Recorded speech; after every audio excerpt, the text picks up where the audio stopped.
Can we start? Yeah, Yes. Okay. Hello, Kiev. Vilnius is calling.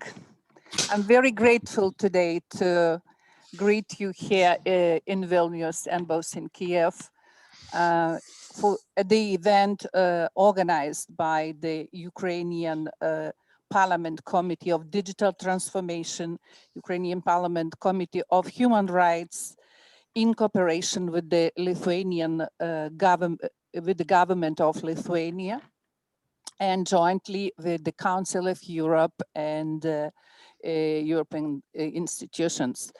So I'm very pleased that we have this I would say, quite hot topic today, handling data privacy incidents, which is really matters for Ukraine because Ukraine has its draft law already on the table. And we will be sharing the member states' experience, particularly Lithuania and German. And I'm giving the word to Victoria Galperina, project manager of the project. Є Єгор, чекай, Єгор до нас підключився, дамо слово Єгору і тоді вже Вікторії. Єгор, ви з нами? Hello? Okay. I see that the deputy chairman of the Committee of Digital Transformation, Mr. Yegor Cherniev, joined us. Hello, Yegor, do you hear us? Hello? Give us a sign. Доброго дня.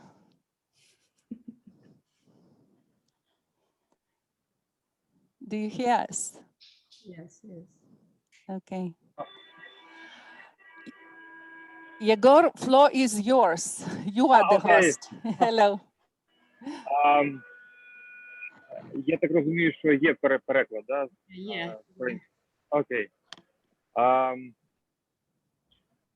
Добрий ранок. Я вибачаюся, що так сумбурно нас призначили позачергове пленарне засідання, і я мав би бути повноцінно з вами, але скоро маю піти.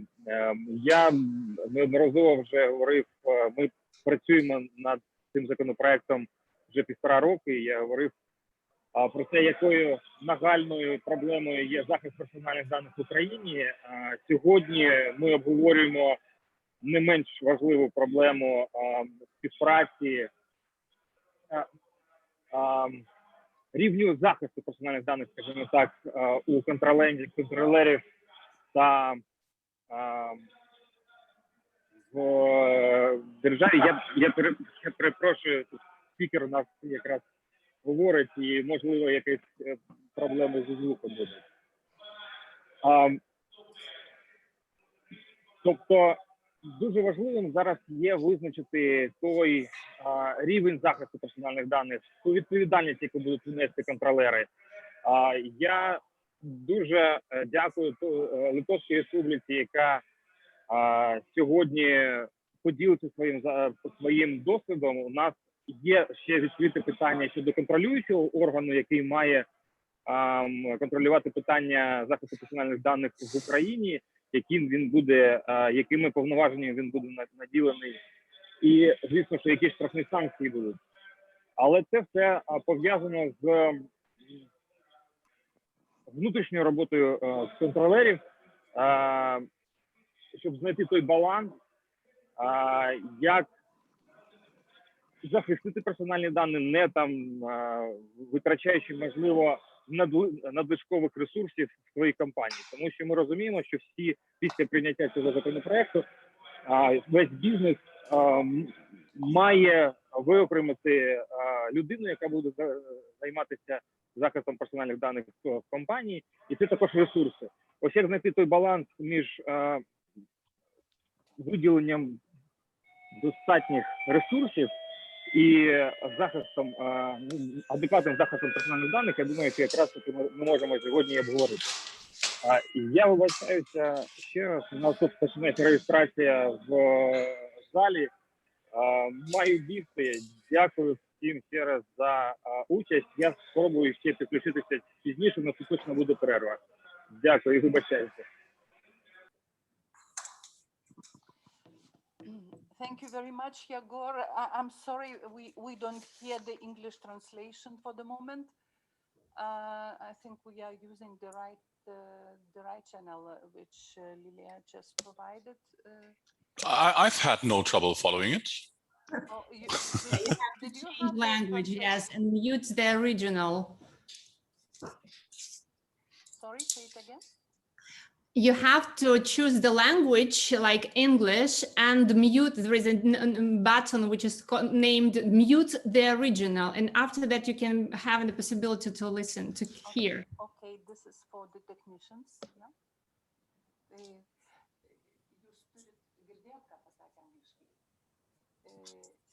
Say it again, to mute the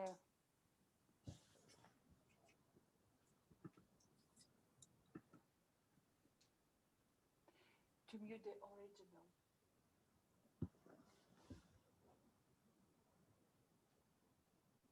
Here in Zoom you mean, right? Yeah. Interpretation, and to put in English, right? Okay, thank you. We managed. Thank you.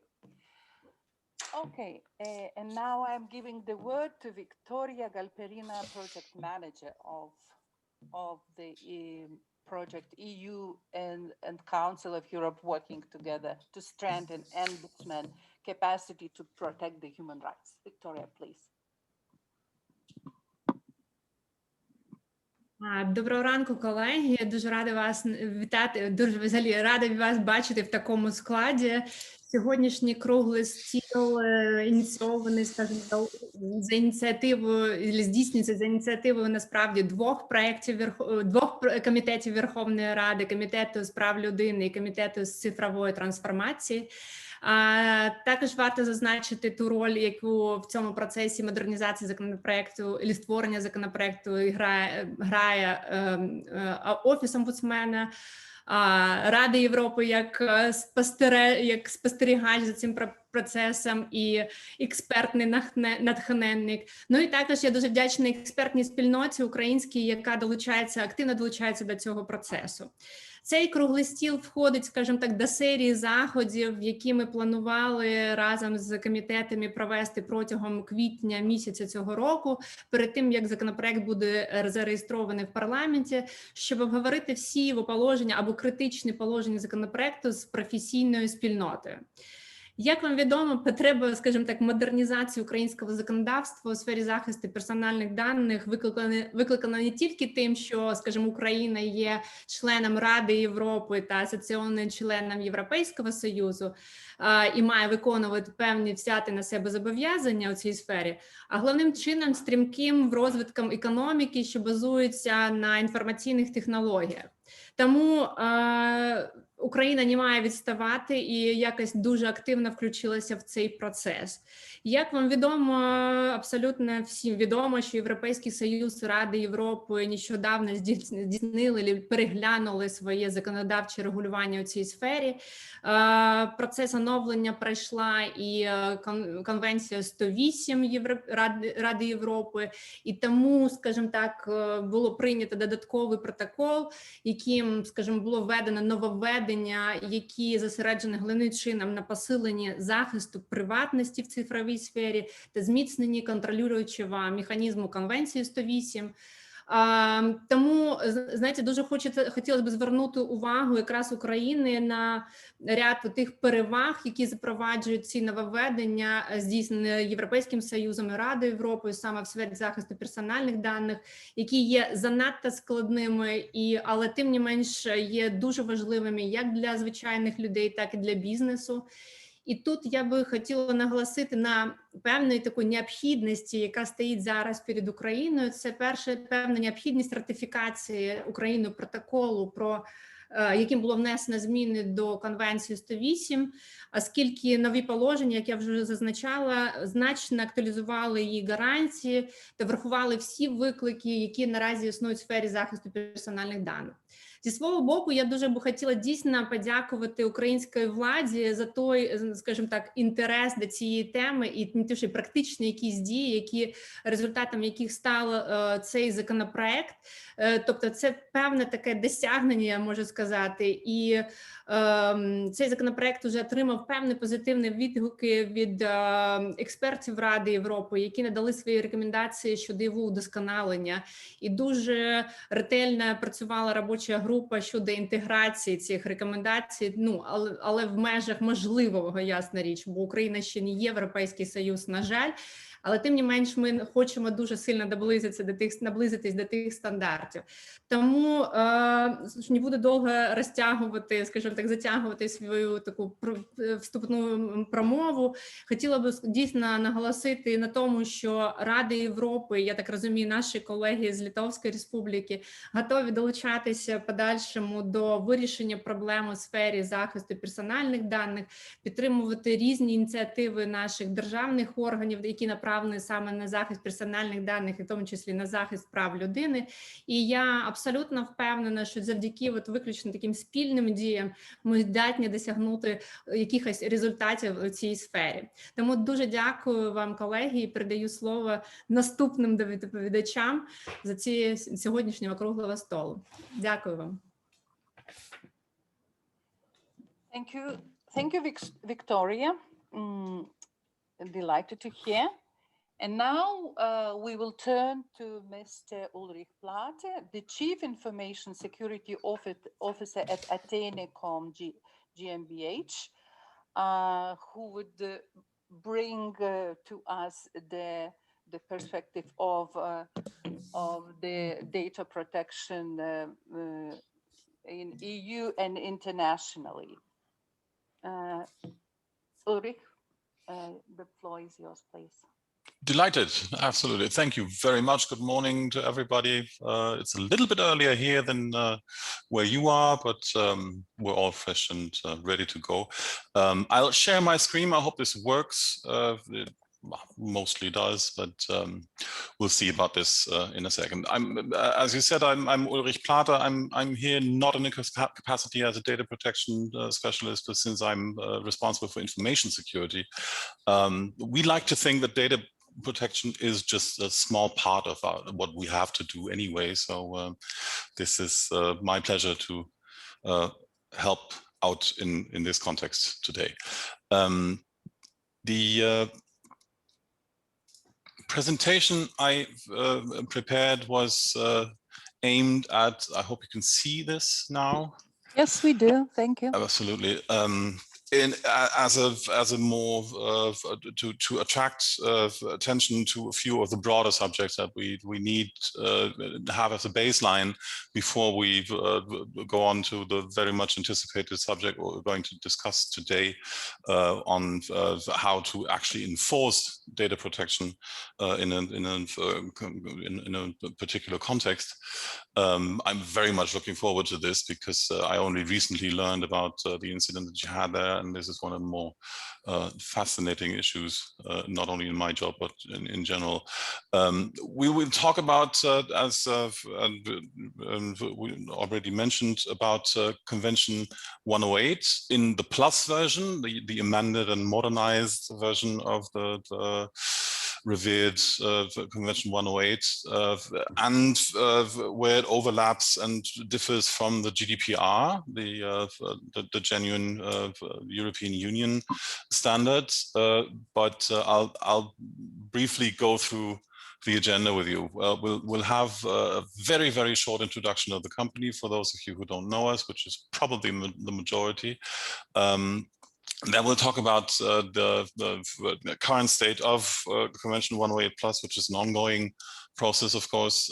We'll see in detail what is in all likelihood the parts of both the Gdpr and Convention 108 Plus that are very much in line with each other, and where the differences lie, and then with a little outlook on economic considerations, what's the role of data protection as a marketing instrument, and generally good idea of keeping your data safe. That will be the scope of it. I think I have about 20 minutes, and I'll try to keep within that time frame. I'm not very good at that, but I'll do my very best. Athenacom is, I don't know how many of you have actually run across us. We are present in Kiev now since I think about a year. We've set up a subsidiary company in Kiev. We're a European consultancy and project development with a focus on the digitalization and rural regional development. That is not exactly a startup. It's been around for now 13 years, I think, going on 14.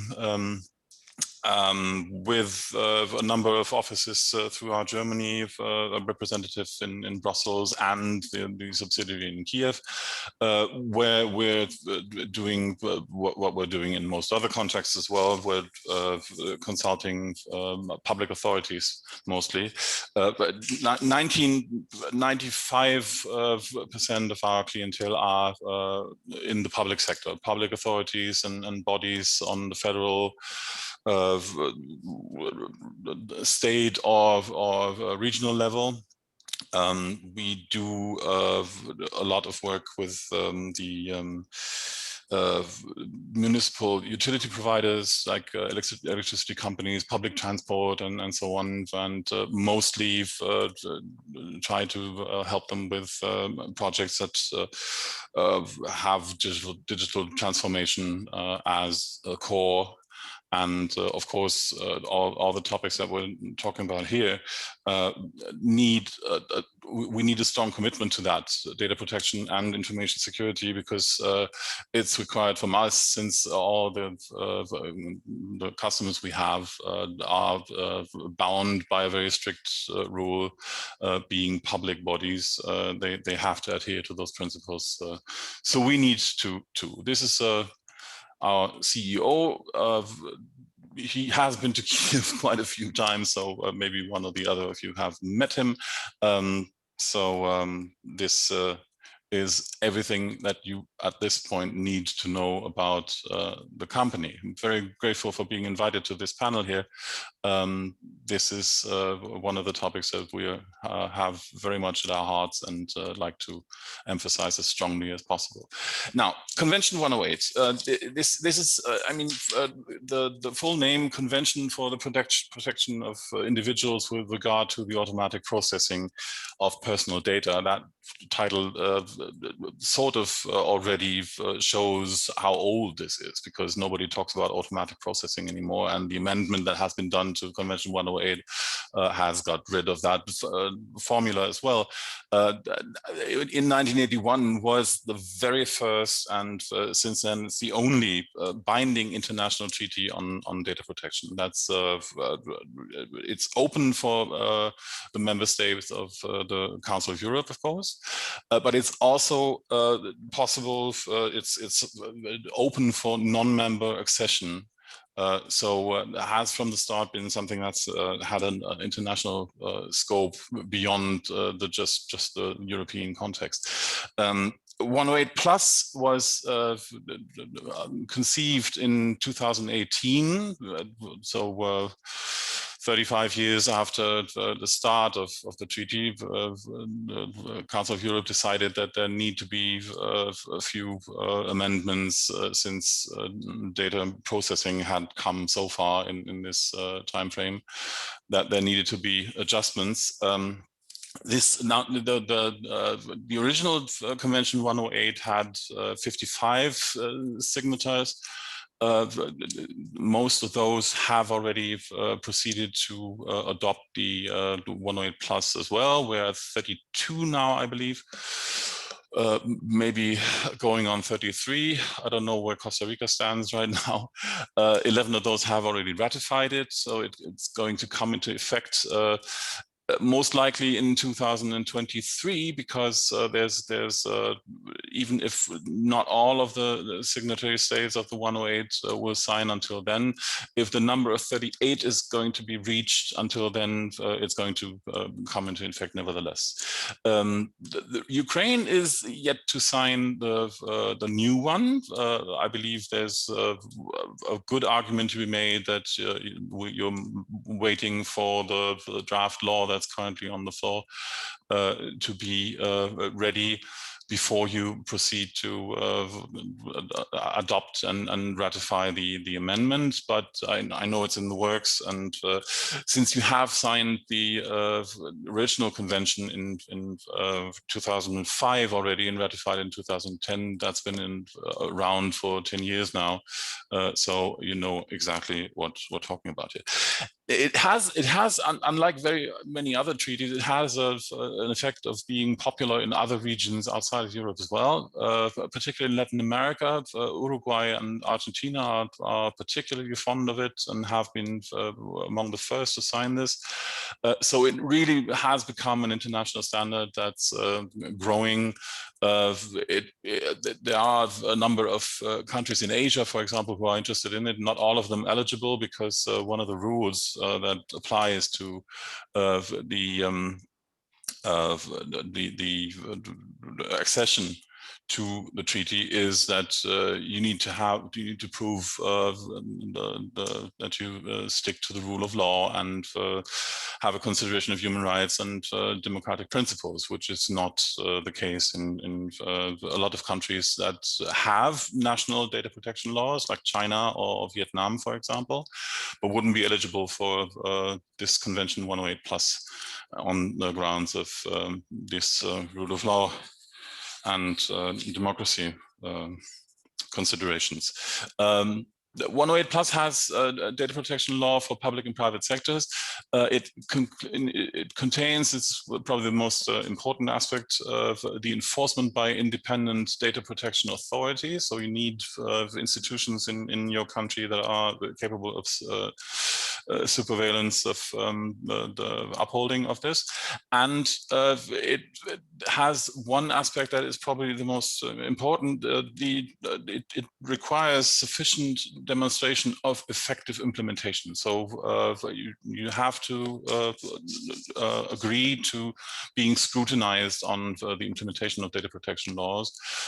So there's even if some treaties allow you to just express interest in following standards, and then you do your best to do it. In the case of Convention 108 plus, there's an actual mechanism in place that will check if you actually do this. So what's about how do 108 plus as an international treaty and the GDPR as a European regulation match or differ? That's probably one of the questions that's important. Now, you need to know that there's a lot that is in common, which is in most cases enough overlapping on a level that will allow to have signatory states on the 108 plus convention be in all likelihood eligible to receive the coveted statement of adequacy by the European Commission, which is normally granted to countries that are considered to have the exact same level of data protection as the GDPR requires. Now, if you look at the things that are in common, you see the treatment of biometric and genetic data and consent by users, transparency requirements, right to object and everything. All those are in fact very basic aspects that are present in most national data protection laws anyway, as is the case for most of the GDPR rules. happens in many cases. The more tangible parts are mandatory data protection impact assessments. So the need to, if there are cases where data protection is needed in a specific way, you have a mandatory process of checking and evaluating the impact of those considerations. The liability of processes in the GDPR is very harsh. As you know, the fines are high and hefty. This is part of the 108 Plus as well. It doesn't stipulate the fines as the GDPR does, but it has the liability aspect inside, and it needs the presence of data protection authorities and companies to be able to issue sanctions. That's another common part. What's not inside the 108 Plus is an interesting thing. The right to be forgotten and the right to data portability, which are very important aspects of the GDPR, are not part of 108 Plus, and so far as I know, haven't been part of the data protection laws in Ukraine as well. So this is, I don't know how the draft law that you currently discuss reflects this, but there's one aspect that would differ from the GDPR in the case. Data breach notifications. We're going to be talking about the data breach in the case of CDB later on, I believe. That's going to be interesting how the reaction of that company was to the data breach as well. But notifications are absolutely mandatory in GDPR. We have a very specific time frame for that. If we know about a data breach, we have 72 hours to tell the authorities that we had such a breach. Things like these aren't provided in Convention 108 Plus. What's also not in there is the mandatory establishment of data protection offices. We have those in the GDPR in all public bodies, but also in all companies that are processing certain types of data. Like personal identifier information in ways that allow you to track behavior of users and systematic monitoring of it, then you need a DPO as well. And also, of course, if you have specific categories of data, like ethnic origin, health data, political opinions, whatever comes to mind in those contexts. If you deal with personal data that falls under any of these categories, you have to have a data protection officer inside a company as well, not just public authorities.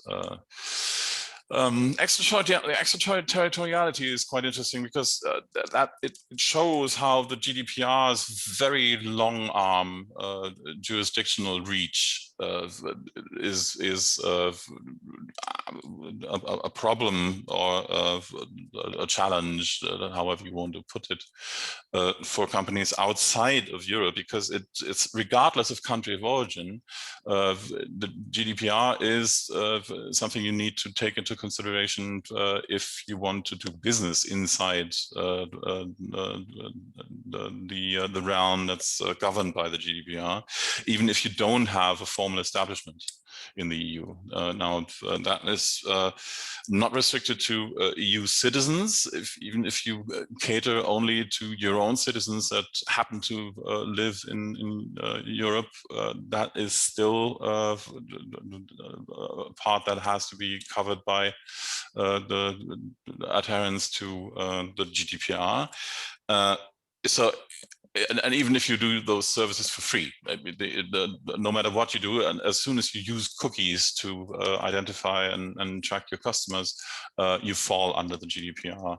Now, that is not reflected in 108 Plus, but since it's only true for data originating in the EU, that's a side effect. But other things that are missing in Convention 108 is the calculation of fines, as I mentioned earlier, and representative court actions. That is then to be added on a national level if you need those and not happen to be inside a country that's governed by the GDPR itself. But there are some aspects where the 108 Plus goes beyond the GDPR. One of those is what I just mentioned. Data flow is limited to the economic, the European economic area. This is not a restriction valid for the 108 Plus. This has value for all, no limitation in scope. All countries and data originating from all countries are covered by the 108 Plus. And the GDPR is also sector specific, as it's not extended to law enforcement, for example, and criminal investigations, and has some room for national exceptions, but the 108 Plus doesn't have those. It's more general in that case. So that basically means that once Ukraine goes on to sign 108 Plus, it'll be required to adhere its regulations if it's completely outside of the jurisdictional scope of the GDPR. So let's make things a little more complicated. Now, last year, in July 2020, the Court of Justice of the European Union struck down the Privacy Shield. 5 years after Schrems won. Max Schrems is an activist from Vienna and famous for bringing down Facebook to its knees with a complaint that he made to the European Union Court of Justice. So after successfully invalidating the former agreement, the safe harbor agreement between the European Commission and the US about the adequacy of data processing between the United States and the European Union, this new agreement, the Privacy Shield, was also deemed unlawful and leaves a lot of companies in total turmoil. Of course, very little is known about the legality of things that you still be able to do. It has affected our own company as well. Many others have done this legal assessment of what's to be done now. This Privacy Shield provided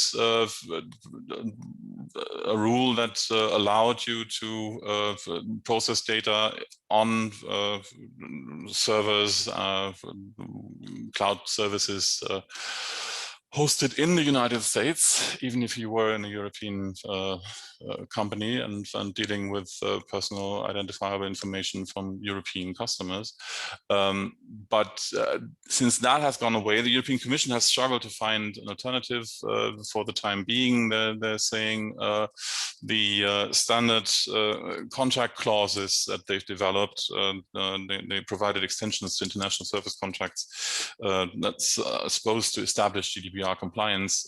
These are in effect in many companies that have those, and there are also binding corporate rules which allow internationally established companies to deal with their own subsidiaries and having data go back and forth between those. All those have come in onto a very questionable state now, because they're tossed up by the court's decision, not explicitly overruled, but there's access to European personal identifiable information now by US intelligence services or law enforcement authorities, and that's potentially irrefutable. If you're an American company, even if you're hosting data inside the European Union, you're required by law, by your US government, to give away those data, even if you've signed all those standard contract clauses or adhere to binding corporate rules.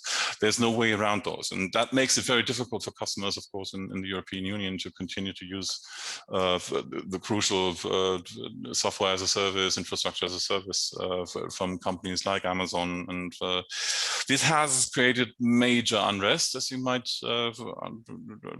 guess, particularly in Germany, and not just in the public sector. I mean, is it still lawful to use something like Amazon Web Services or Microsoft Azure as cloud services, even if they operate under the SCC? What if they claim that the data never leaves the European Union and stays in their own facilities inside even German data centers? Amazon does that. If you request that, they tell you that all the data is being kept in a Frankfurt-based data center, but legally, that is not entirely what is necessary to comply with the law. And for public authorities, this has become a very, very major issue.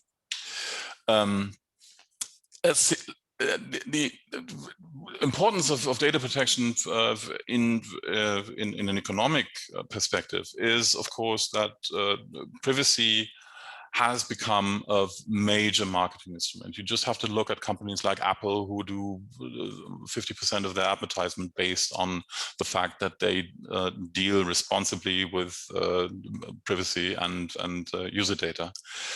They've made a business model out of it, and many others are too.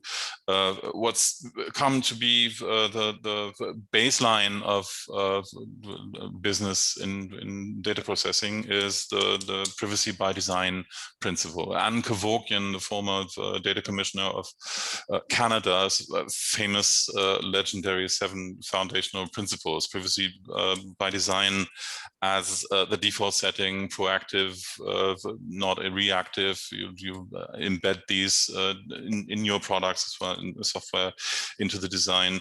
You provide end-to-end security, and you make sure that after you've dealt with data and don't need it anymore, you erase it properly and things like that. This is actually working. I mean, adherence to these principles was voluntary in many cases in the early stages. Now it's become mandatory thanks to the GDPR and to initiatives like 108+. The hefty fines and the regulatory frameworks, they provide leverage even over the giants in the market, and we'll see that this does have some effect. Even companies like Google or Amazon will eventually have to bow down to the prerogative of privacy and data protection when it comes to their services being provided to European users, and those users increasingly demand that. I mean, I'm no different. If anybody asks for my mobile phone number, I tell them, sure, no problem, under one condition: you uninstall WhatsApp from your phone before you put mine into that. There's a growing concern about the leakage and improper usage of personal data. That's become very common in users, and I think that's a good idea to follow through, and especially if you're a company dealing with personally identifiable information. The rule of thumb would be, if your business model was broken by the GDPR, chances are it already was before. Because most of the regulations before its adoption were already in place in national data protection laws, and it was just not so expensive if you didn't comply. That was the basic difference. The conclusion, very briefly. We have Convention 108+ getting very close to the strict GDPR requirements. After 2023, when it comes into effect, you'll see that most of what the GDPR effect had on business and data processing in general worldwide will be fortified and strengthened by 108+, and the fact that there are going to be very many signatory states from outside the European Union.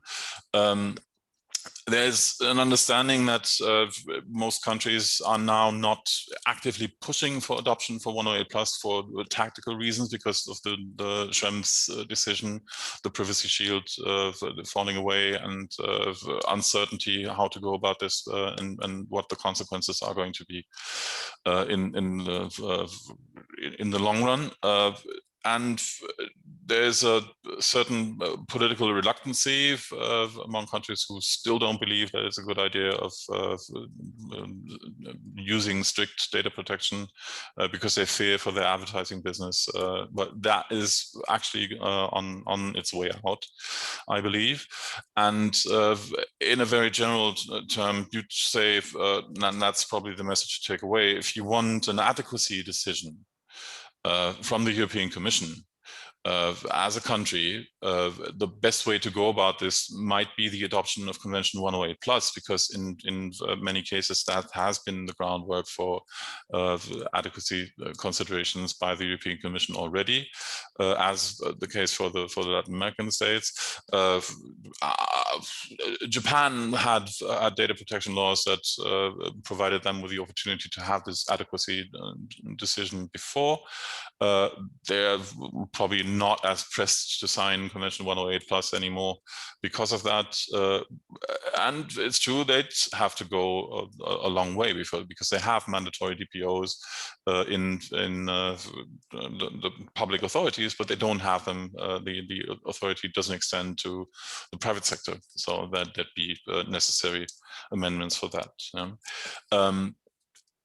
It has to be considered a baseline for privacy in the world. And with that, I'd like to conclude this entirely. Thank you for your attention. Stay healthy. And I'm looking forward to the panel discussion later on. This will be very interesting. Thank you. Thank you, Ulrich. That was very good overview. And, you know, data is the gold and the oil of the 21st digital century, especially when it was found, you know, that 90% of all our data are. I'm not talking about only private data. I'm talking about the data in general are stored outside Europe, right?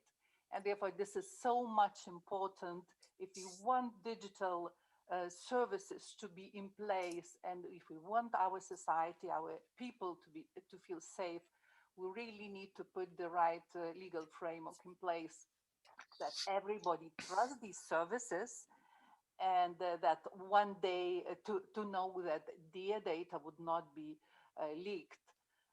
So I'm turning now to our expert and advisor at the Committee of Digital Transformation, Lilia Oleksuk, to overview for us the new draft law and particularly some provisions, liabilities and enforcement on data privacy infringements in the new Ukrainian draft law.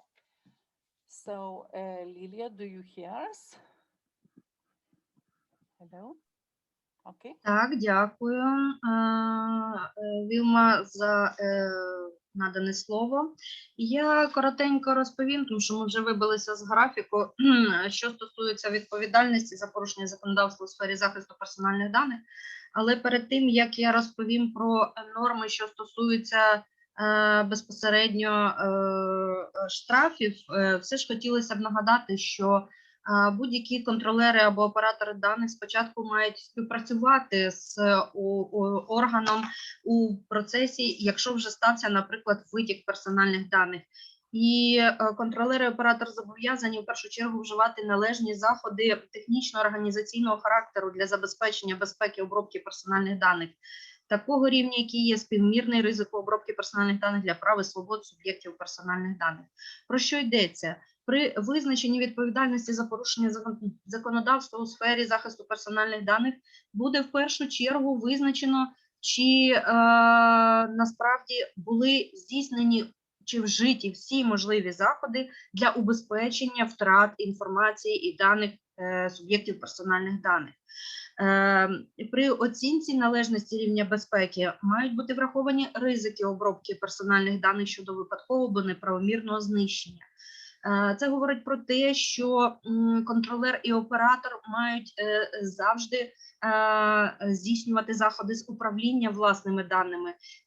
Це стосується не тільки захисту, це стосується превентивних заходів, які можуть убезпечити від ризиків втрати цих даних. І якщо ж витік все ж таки стався, контролер має повідомити про це належним чином органи і суб'єктів персональних даних протягом 3 діб. Дається 72 години на повідомлення для того, щоб суб'єкти персональних даних вжили відповідних заходів для того, щоб убезпечили власні дані від подальших втрат і мінімізації ризиків, які можуть настати. Сьогодні я дякую, і ми у співпраці з проєктом Ради Європи, Європейський Союз та Ради Європи працюють разом задля посилення операційної спроможності омбудсмена у захисті прав людини. І співпраці з урядом Литовської Республіки якраз організували цей захід для того, щоб було зрозуміло, що навіть якщо втрати даних вже сталися, всі учасники цього процесу мають включатися і здійснювати заходи на мінімізацію подальших втрат. Звичайно, що у разі, якщо буде виявлено, що суб'єкт, тобто контролер або оператор даних не вжив ніяких заходів, то вступає в силу інші норми закону, що стосуються відповідальності за порушення захисту законодавства у сфері захисту персональних даних. Дійсно, нашим проєктом передбачені, як для України, величезні штрафи, які ми, скажімо, вони будуть застосовуватись не як адміністративні штрафи, і це не кримінальна відповідальність, це адміністративно-господарські санкції. Планується, що орган, який буде відповідальний за контроль у сфері захисту персональних даних, ці заходи і санкції зможе накладати в позасудовому порядку. Планується також можливість оскарження дій цього органу в судовому порядку. Але все ж таки хочу звернути вашу увагу на те, що в Україні вже був попередній досвід, коли проект закону набрав чинності і став законом про захист персональних даних у 2011 році, у 2010 році, а штрафи почали свою дію тільки в кінці 2011 року. І цілий рік був для підготовки, для того, щоб правильно визначити і отримати відповідні роз'яснення щодо норм закону, і мати перехідний період для того, щоб побудувати власні системи захисту персональних даних. В першу чергу відмовитись від обробки тих даних, які не потрібні, тобто застосувати принцип мінімізації даних. І тільки після того вступили в силу штрафи, і що відбулося в Україні.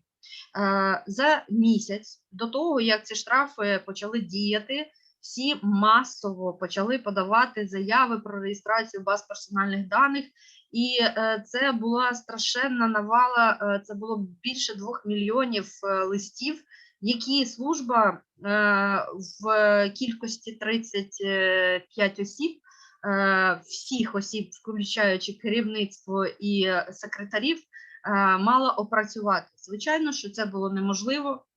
Звичайно, що була знівельована взагалі можливість належним чином здійснити всі заходи і щодо превентивні заходи, і роз'яснювальна робота. Тобто всі дії цієї служби були направлені на те, щоб опрацювати ці листи щодо реєстрації баз персональних даних. На жаль, ця ситуація призвела до повної відсутності, скажімо так, зрозумілої комунікації між органом і контролерами, які навіть і хотіли виконати певне законодавство, але мали стартувати з реєстрації цієї бази персональних даних. Україна врахувала цей досвід, і, звичайно, що в цьому проєкті закону вже не буде таких норм, що стосуються реєстрації баз даних. в такій кількості реєстрації підлягатимуть тільки ті бази, які визначені і в Gdpr, тобто це оператори, які здійснюють широкомасштабну обробку даних або мають велику кількість робітників, будуть здійснювати додаткові консультації з органом і надавати певну інформацію до обробки персональних даних, як це визначено проєктом закону. Передбачено законопроектом ще два механізми, які зараз ще доопрацьовуються. Це кодекс обробки персональних даних, який передбачає розробку механізмів обробки для цілих секторів або галузей. Що він дає, які переваги або які, скажімо, заходи відбудуться після затвердження цього кодексу? Галузь може визначитися вся, що вона таким чином буде обробляти персональних даних. Погодити цей кодекс уповноваженим органом, який перевірить цей кодекс на предмет відповідності закону в сфері захисту персональних даних. І тоді можна буде з певністю сказати, що ті, хто приєдналися до того кодексу поведінки в сфері захисту персональних даних, відповідає законодавству в сфері захисту даних. І галузь все ж таки тоді бере на себе частину відповідальності щодо контролю за цим питанням. Це стосується і саморегулівних організацій, які можуть здійснити ці заходи, тобто, наприклад, розповсюджені на цілу сферу адвокатську діяльність, нотаріальну діяльність, телеком-сфера. До речі, телеком-сфера була першою, яка такі кодекси пробувала запроваджувати ще в 2011-2012 роках, тобто 10 років тому. Я не впевнена, що наразі вони актуальні або дотримуються, або їх в актуальному вигляді підтримують, але все ж таки досвід уже такий був, і для цієї сфери це не є проблемою. Я думаю, що з огляду на те, яка на них сьогодні лежить відповідальність саме на сфері телекому, сфері електронних комунікацій, що ми сьогодні всі від них залежимо в своїх фактично діяльності, оскільки в більшості випадків працюємо з віддалених місць. І, звичайно, що вся увага в першу чергу направлена буде на те, яким чином вони організують захист персональних даних. Слід також ще зазначити наступне. Запровадження 5G-технології передбачає певні запобіжники і має мати в собі певні запобіжники як з точки зору кібербезпеки, тобто захисту інформації, так і в сфері захисту персональних даних. Чому?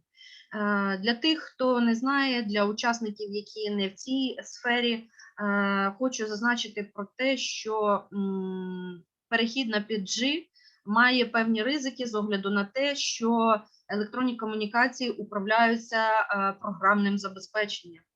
І якщо програмне забезпечення розроблене і не перевірене на принцип privacy by design, ми можемо отримати додаткові ризики щодо витоків персональних даних або і взагалі незабезпечення постійної ефективної роботи комунікацій. Тому увага в Україні буде в тому числі і в усьому світі зосереджена на безпеку 5G, тому що деякі країни вже перейшли на інші механізми і вже обговорюють 6G, але ми ще досі добудовуємо 4G, після того будемо вже здійснювати заходи щодо безпеки в цій сфері. Отже, якщо ми говоримо про те, що відповідальність буде застосовуватися яким чином? Орган, в першу чергу, перед тим, як застосувати ці заходи, має бути впевнений в тому, що всі контролер і оператор, тобто підрядники контролера, дотримували законодавства у сфері захисту персональних даних. В результаті розслідування, яке буде проводити орган, має бути встановлено відповідальність кожного з учасників цього процесу. Дійсно, більшість відповідальності лежатиме на контролері персональних даних, але не виключена і відповідальність його підрядників, тобто операторів персональних даних. Тому я зауважу на тому, що контролерам потрібно буде більш уважно відбирати собі постачальників певних робіт або послуг, які стосуються безпосередньо обробки персональних даних.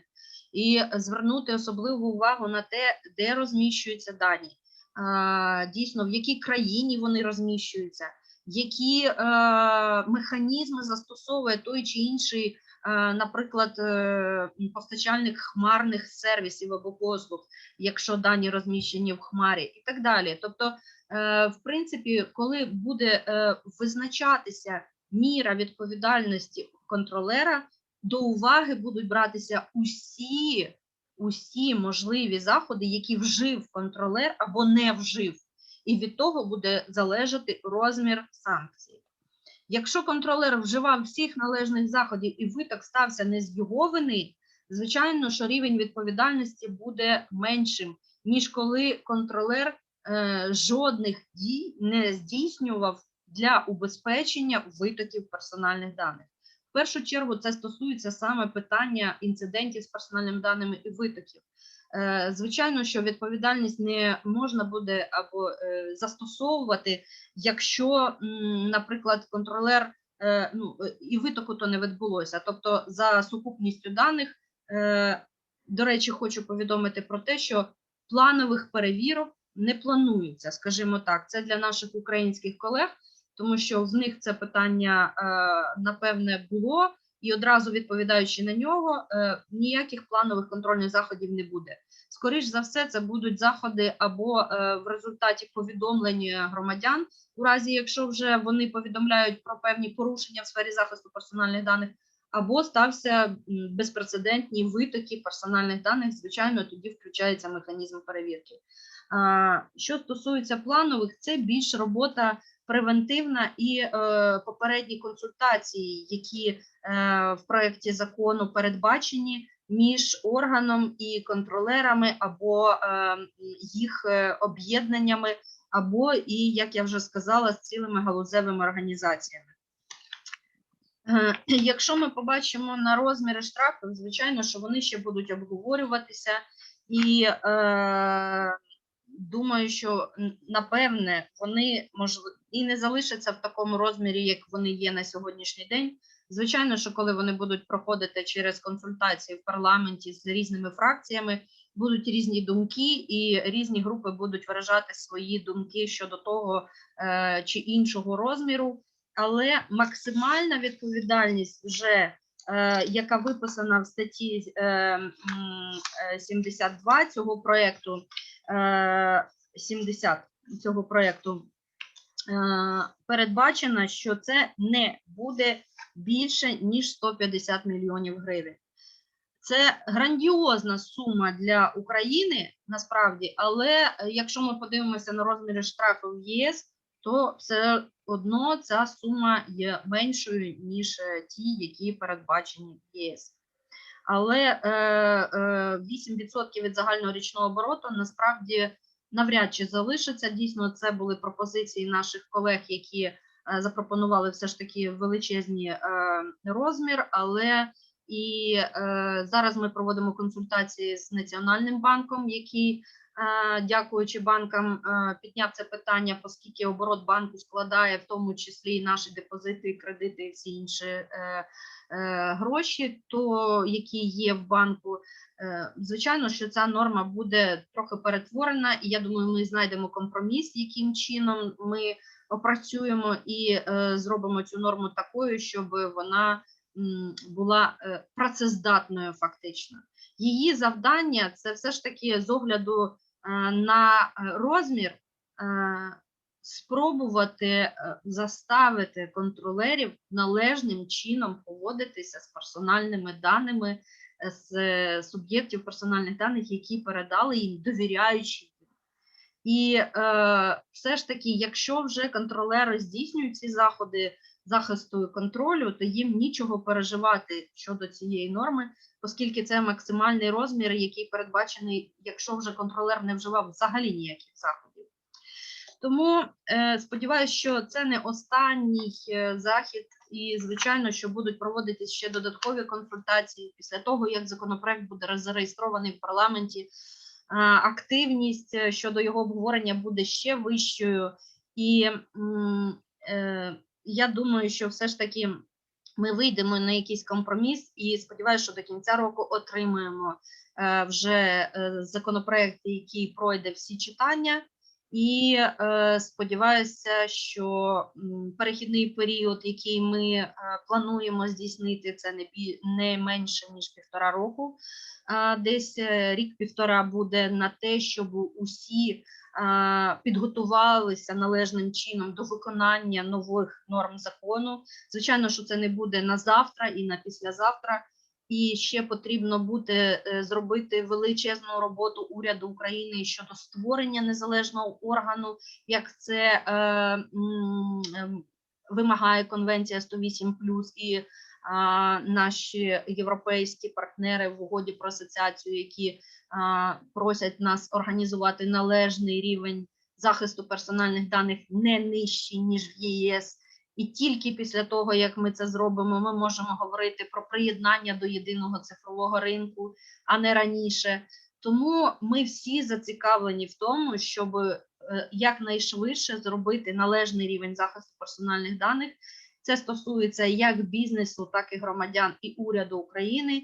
І я думаю, що тут спільними зусиллями і дякуючи Раді Європи, і Литві, і німецьким нашим партнерам, сподіваюся, що ми це зробимо якнайкраще, тому що Україна величезна країна, в якій дуже багато громадян, і звичайно, що вони потребують не меншого рівня захисту, ніж громадяни країн ЄС.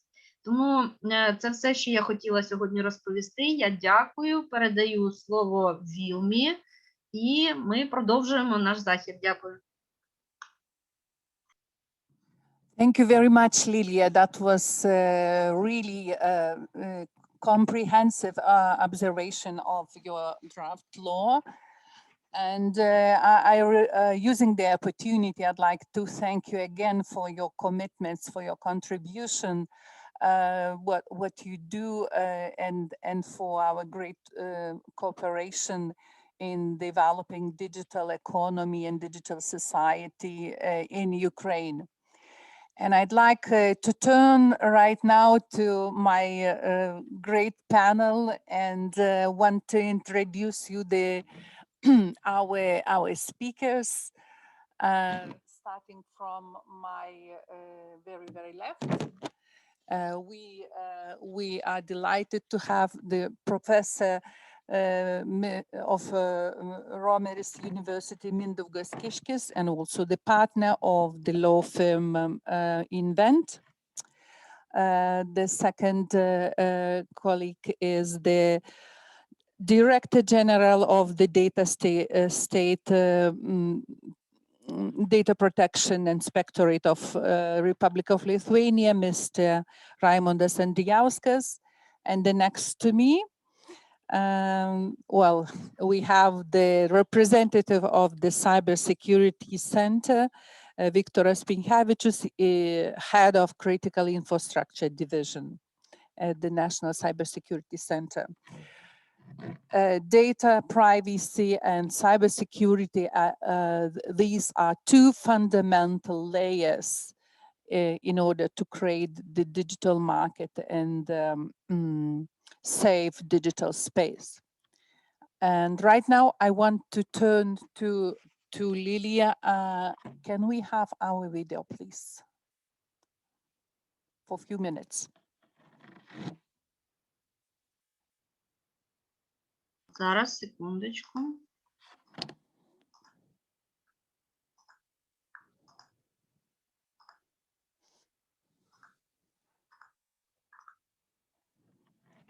С рекламой, из-за которой вам казалось, что ваш микрофон подслушивает ваши разговоры.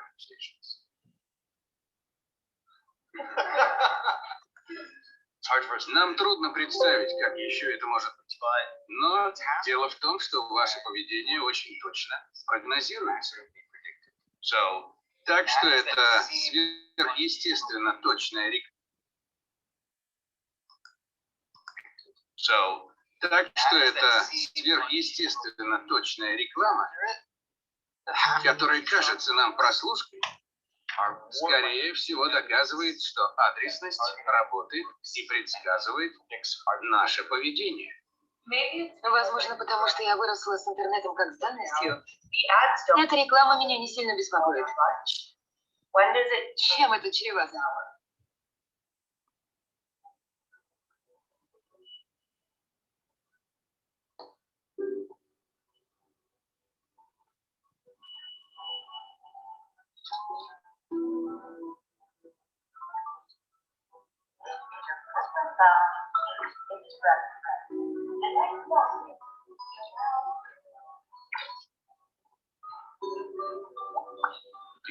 Все началось с мечты о мире, где все связаны со всеми. Таком, где каждый может поделиться своим опытом и сократить одиночество. Очень быстро этот мир стал нашей свахой, моментальной энциклопедией, источником развлечений, стражем воспоминаний, даже личным психологом.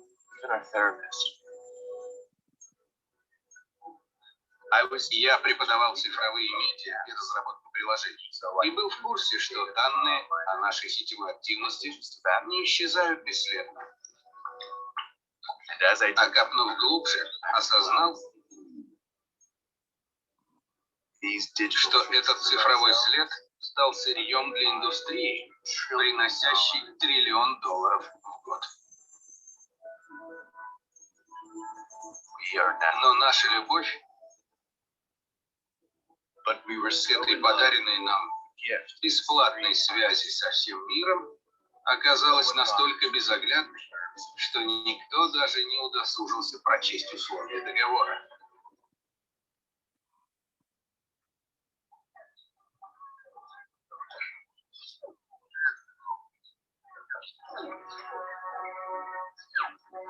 Все мои действия, использование кредитки, поиск в сети, местонахождение, мои лайки.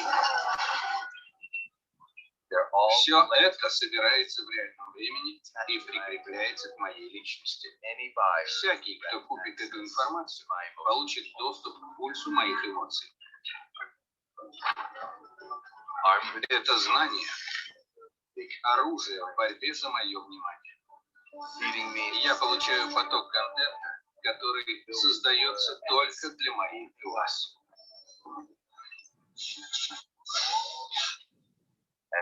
Так же, как и каждый пользователь сети. Что мне нравится? Чего я боюсь? Что меня увлекает? Каковы мои личные границы? И что мне нужно, чтобы их переступить?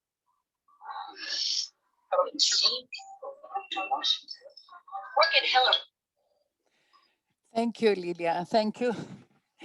Sorry, guys, for a bit technical problems, but I think you got the point. Data, our private data, commercial data, public data, big data, and the private personal health, mobility, our financial data. Everywhere we go in the digital space, we leave the trace. And sometimes we even don't care to whom we share our data. Sometimes these data are taken without our knowledge. Professor Mindaugas, do we still have our privacy, or does it is already dead? Tell us. Well, it actually depends on ourselves. You know, what do we want with our privacy and how we deal with it. You know, if we care about our privacy ourselves, if we do not wait for the government to step in and to kind of take care of our privacy themselves. So then I think you can still have privacy even in a connected, networked world. But if you do not care about your privacy, if you just connect to a dozen services, you do not care about privacy settings, you do not read privacy policies and things like that. So you are basically exposed in nowadays world, and you do not have much privacy. And even with all the regulations that we had an excellent overview about. So basically, as I heard from you, you say that it's not only the laws, it's about us, how we treat it, how we looked at our data. So is that, does let's see, does the most of the depends on us to protect our data?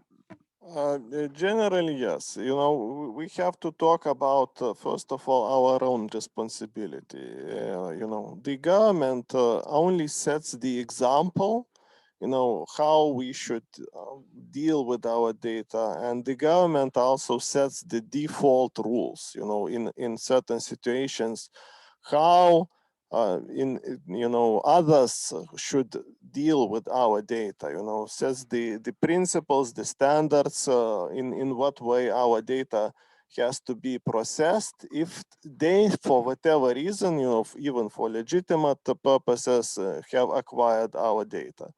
So this is the role of the government, but it is our role in the first place, you know, to take care that, you know, our data doesn't get into the wrong hands and doesn't get into hands of the people who do not care about our data or misuse it for whatever reason. Okay, thank you.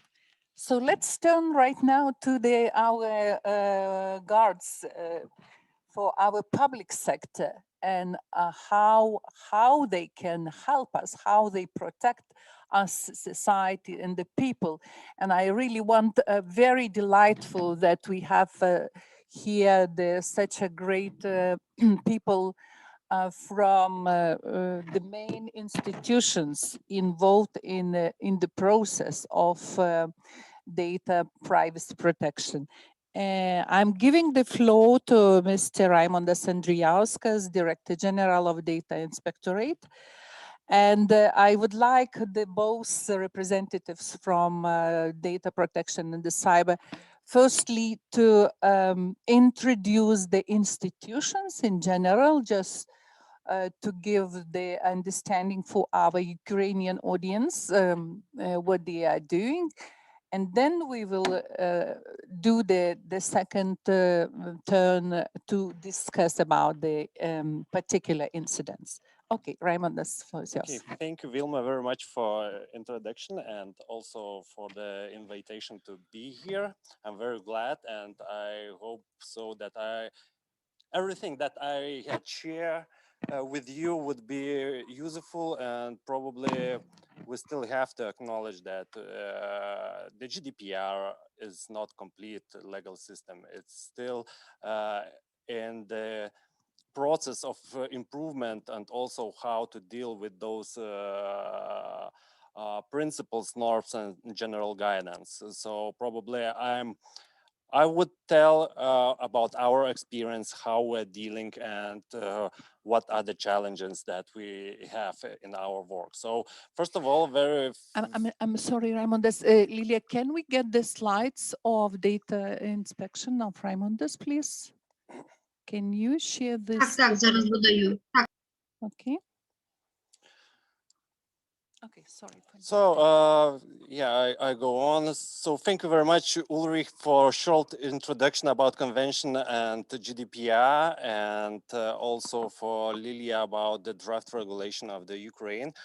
And now about Lithuania. We, as Lithuania is a member of the European Union, we have a general data protection regulation, and that means that we have a general approach to personal data protection issues, and also in all of the member states, we have the same regulation because GDPR is applied in all member states directly. So what we can see, we have, like Ulrich said, we have to look at the GDPR as a legal act from 2 points of view. First of all, it talks about the right to personal data protection, and also we have to look at it as a possibility for free data flows. That means that we have 2 different approaches that are interconnected between each other, and we have some general guidelines, rules, and principles how to deal with personal data.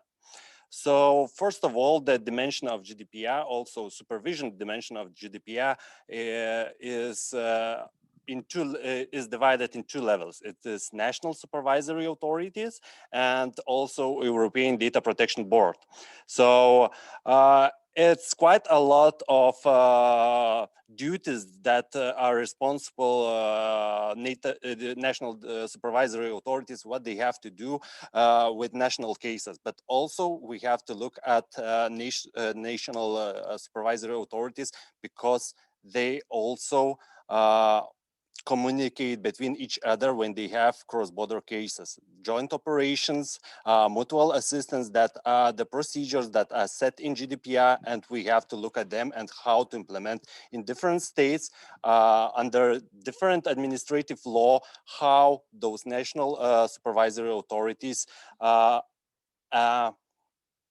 cooperating between each other. And also when they do not cooperate, where we have European Data Protection Board, which is responsible for consistent application of personal data protection issues in whole the European Union, and also if the national supervisory authorities have some kind of disagreements, the Data Protection Board is that institution who solves that.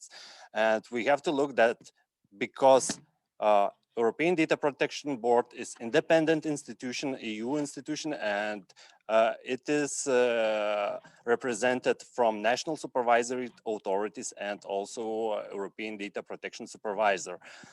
And all the decisions are taken with the majority voting. And now in Lithuania, as we can see, we have, it's quite interesting because we are just one member state in all the Europe. We have 2 supervisory authorities, and we divided some our functions to the 2 different authorities. First of all is State Data Protection Inspectorate, our authorities, and also for the data processing activities related with journalism, freedom of expression, and academic purposes, there is a journalist ethics inspector.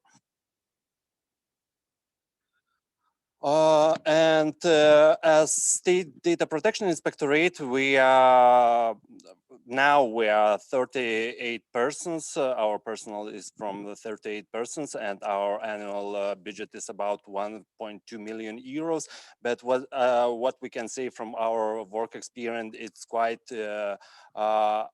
too few of personnel that we have, and we're thinking about double the personnel because those functions that are increasing each year, complaint handling, data breach notifications,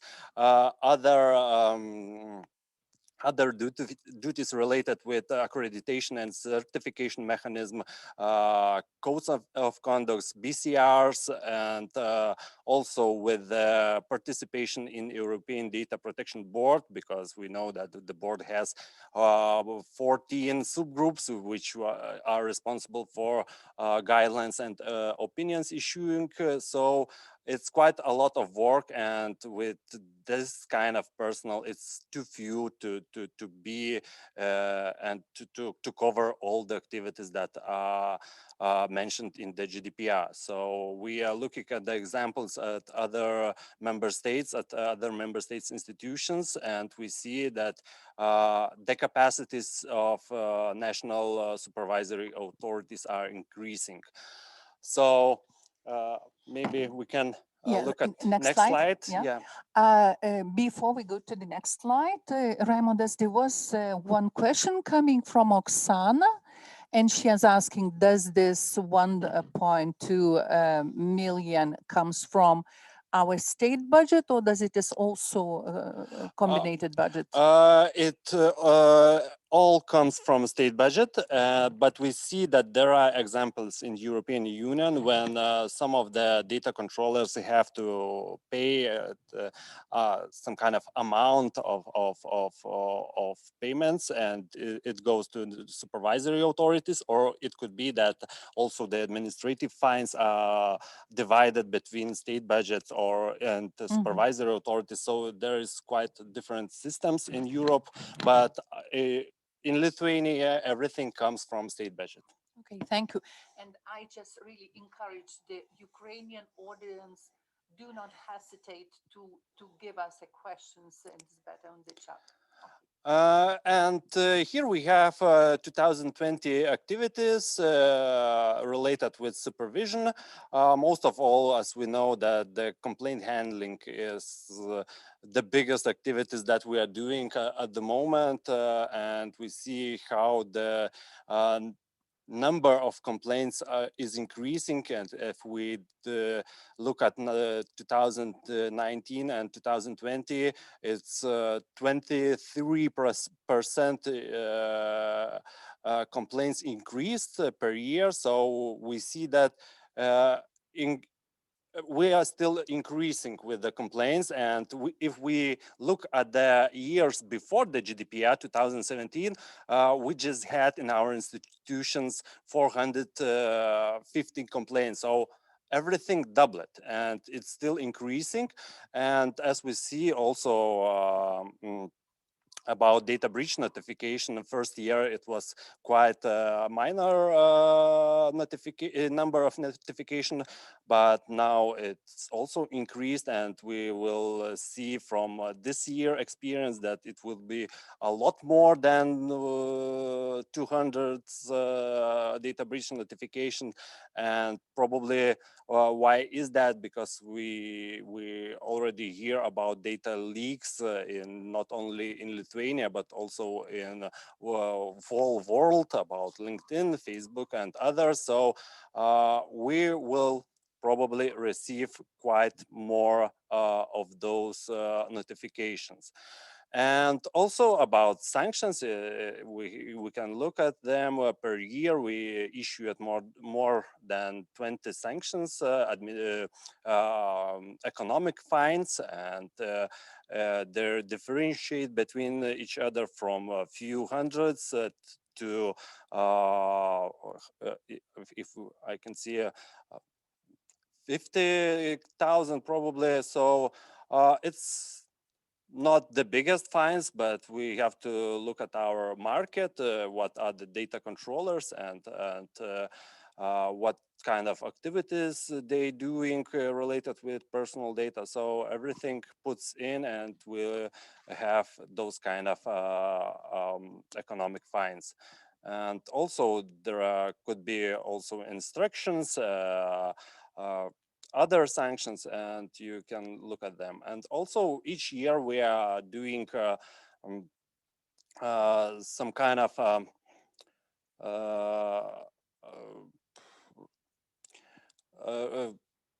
consultations with the public, and we ask them questions how they think our services are good or poor, and how do they think that all the situation in Lithuania about relating with personal data protection is.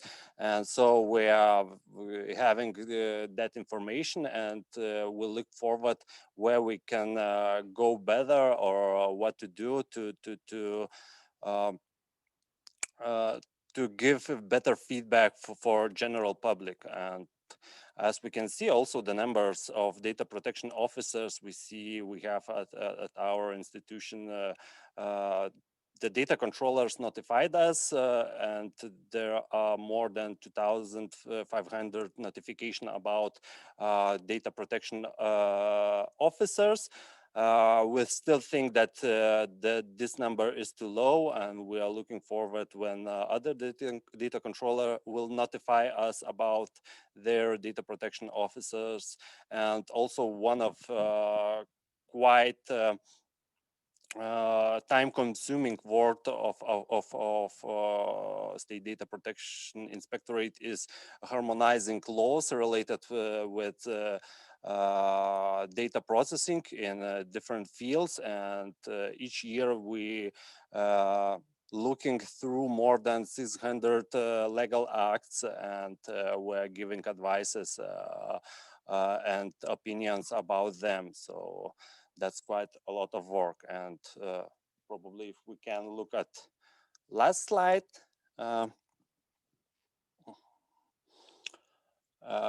In that slide, there will be our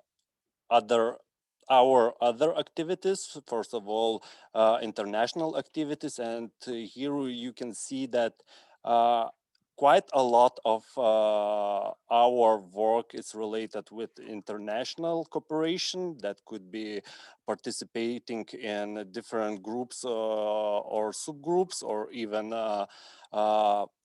examining or attending to the events where member states are examining binding corporate rules. So it's quite a lot of work, and also the public awareness raising and consultation for data controllers and also for data subject is quite important for us. So we see what the numbers of those consultations are. So thank you very much, Raymond. This will come back to you later. I see another question, but it will be addressing the last hour round, so we will definitely answer it. And I'm happy to give the floor to Victoras, the Cybersecurity Center representative. And Victoras, I really like you know to overview our Cybersecurity Center. I remember these times when it was small division at the regulatory authority, and how many debates, political debates and talks, how it should look like. And the good story is that within 3 or something like years, our National Cybersecurity Center managed to raise up from the cybersecurity index place 47, right, to the 4th place worldwide. Tell us, please. I think that the Ukrainians would be really curious to know what was done and what are the current functions the center is running right now. And Lilia, please find the slides and share with everybody, please. So hello everyone, I'm very pleased to be here and to be able to discuss with you. So I'm Viktoras Pinkevičius from Lithuania's National Cybersecurity Center. So first of all, our success probably is dependent on that we had consolidation of the cybersecurity regulators a few years ago. And third division, which was under Communication Regulation Authority, was merged together with Ministries of National Defense, National Cybersecurity Center. So now we are main institution responsible for the cybersecurity in Lithuania, and we leading this role together with our colleagues from Police Department and State Protection Data Inspectorate. So please, next slide. We have next slide, Lilia, please. So basically, why we are in the 4th place? Because we have good regulation. We have very good and reliable cybersecurity law, and even considering Networks and Information Security Directive update proposal, we already cover some aspects. So our role is, first of all, to support and supervise cybersecurity entities. So among those entities are, of course, critical information infrastructures, so-called operators of essential services, governmental institutions, and as well digital service providers. And how we support, so supervising them and giving our expertise on the cybersecurity incident management, on risk control measures and compliance. So it's important to stress probably that personal data is just another asset. And that's why, for example, among critical infrastructures, we have institutions which proceeds a lot of personal data as well. And together we cooperate with State Data Protection Inspectorate, which of course is responsible for general data protection regulation. But I believe we have success stories where we share our findings, analysis on different cases in order to find right answers if data was breached or it just was proceeded poorly. And as well, we have third institution, Lithuanian police department, which cooperate very closely, and their main responsibility is to investigate criminal actions on criminal aspect of particular incidents. So please, next slide. So in our center, we have 59 employees, and we provide 75 services into 7 groups. All 2 services are publicly available in our website.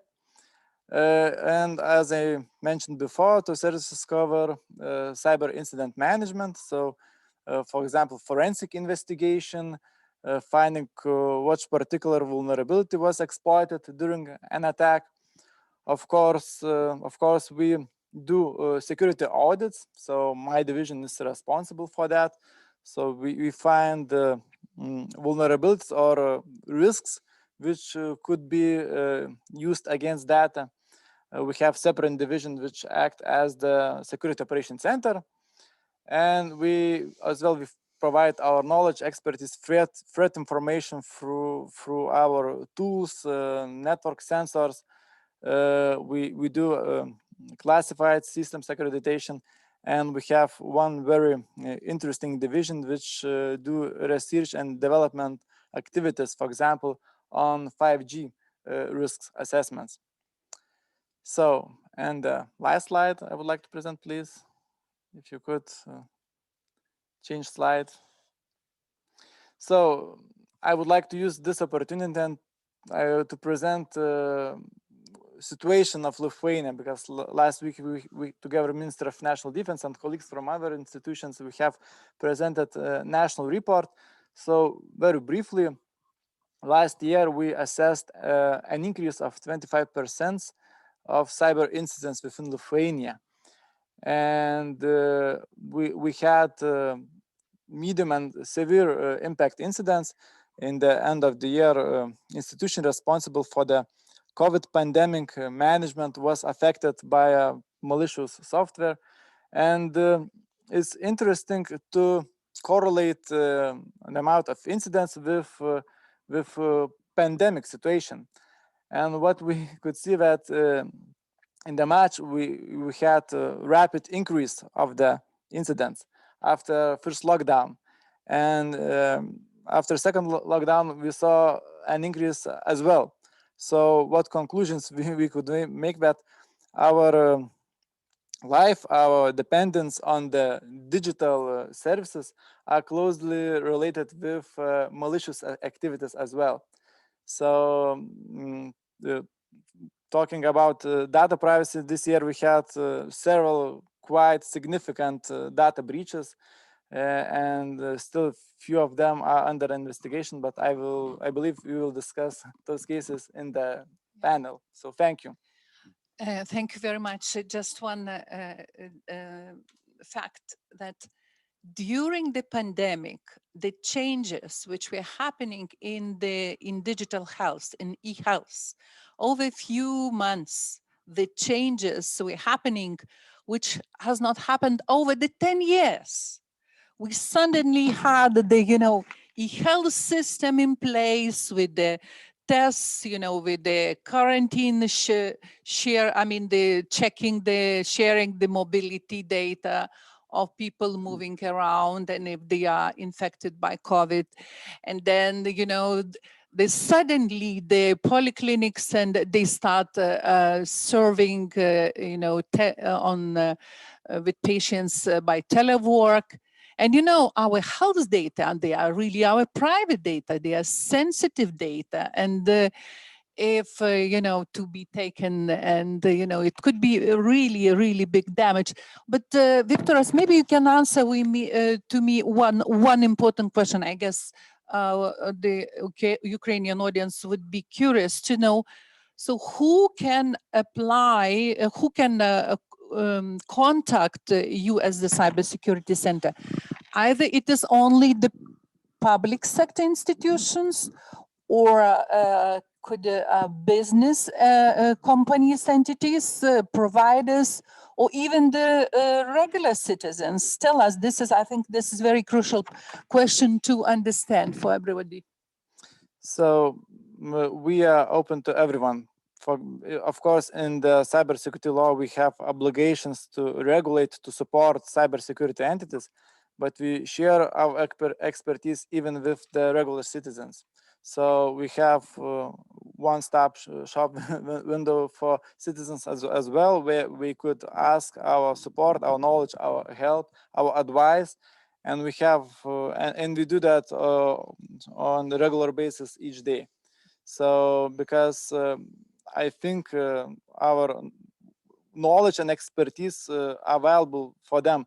Because one example, during first lockdown, a lot of institutions started the operations remotely. And we saw rapid increase of the encryptions, ransomware attacks. That's because a lot of institutions just created unsafe remote connections from the home offices, which could be found on the internet with free tools. So our recommendations, publicly available on our website, I believe are helpful for those entities and even regular citizens. Thank you. I think you've seen the data provided by our Data Inspectorate and Cybersecurity Center on the staff, on the services. And, Lithuania is 13 times less than Ukraine. So you can multiply those numbers, something like that, to have just a general idea how much of capacity and emphasis you need to put on that, how much of the political will should be, and hands-on from the government side to put everything in place.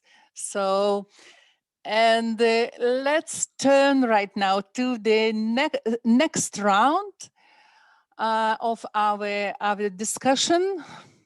And I like to share my personal experience. Weeks ago, one day, I received an email from the cashier service saying that it was something wrong with the infrastructure, that my data could be taken and used and disclosed. And at the beginning, I did not understood what's going on, and suddenly in the afternoon, what we heard in our media, that something like 110,000 data of our IDs, telephones, home addresses, driving licenses, even probably the financial data, were put on the hacker forum and disclosed. Data of the ordinary people, of the politicians, of the ex-ministers. That was the big noise. And in that respect, what I should do as a user whose data were leaked, how I should react, and what was happening behind the scene. I'm pleased to give a floor to Mindaugas because I think he knows much more about that. And it was not only this case, as we are more in this digital space, more and more security breach are happening around. And I'd like, Mindaugas, to turn your cap as a lawyer, as an attorney, and to share with us how you see this situation and how is the most effective way to deal with this incidents. Tell us, please. Well, first of all, you have to realize that just having the proper regulation in place, proper institutions in place does not protect you from bad actors, whether they are from outside or whether they are inside of the in the country. You know, somebody who mishandles your data or processes your data in improper way, not following the regulation. So, this is just unavoidable, unfortunately, and this is why we have both, the education of the citizens and enforcement action by the institutions, which are following up, I believe, in this particular incident as well, including the National Cybersecurity Center has already presented their conclusions, and I believe that Data Protection Inspectorate is soon to finish the investigation of this whole incident.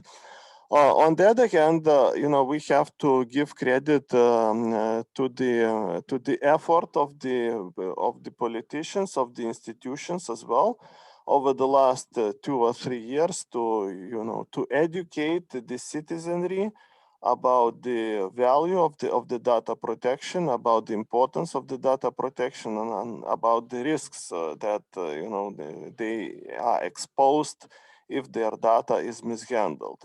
So this particular incident, which you mentioned, I think is a good example where, well, it's not even the biggest incident in Lithuania in terms of the amount of data which was leaked. But the kind of the public reaction is definitely probably the strongest one, so far, in a sense that,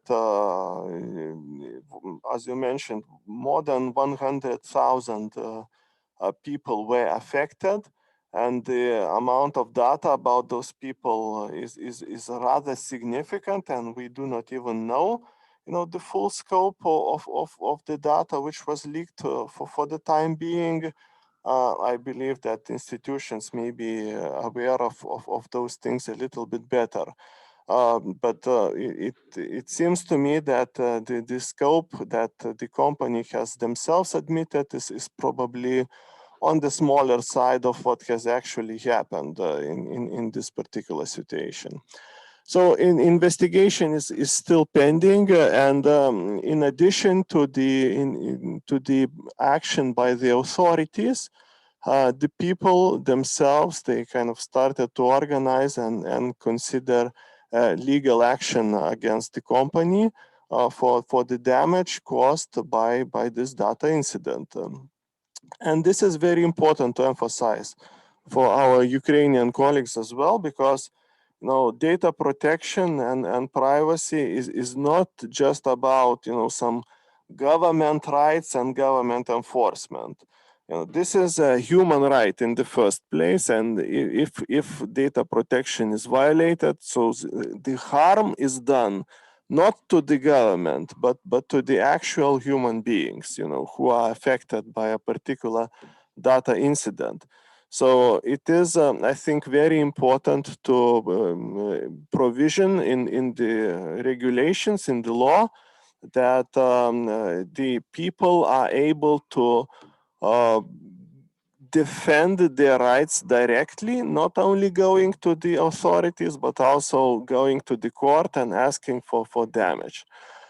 This is the aspect which is a little bit problematic overall in the EU, and there is, at least in academic circles, there is a lot of discussion about this as some kind of an omission from the EU data protection regulations, because apart from the general provisions that data incidents, they do harm to the actual people, there is just very little provisions in the GDPR or in the 108 plus convention about what kind of damage is done to the people, how it should be quantified, what amount of euros people should be receiving for a particular incident, for a particular breach of their data, or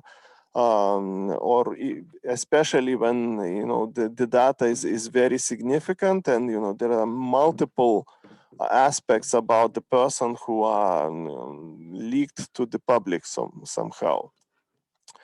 So this is important consideration which you have to kind of consider when regulating the data protection, because at the end of the day, if the citizens, they do not recognize that there is an actual monetary value behind their data.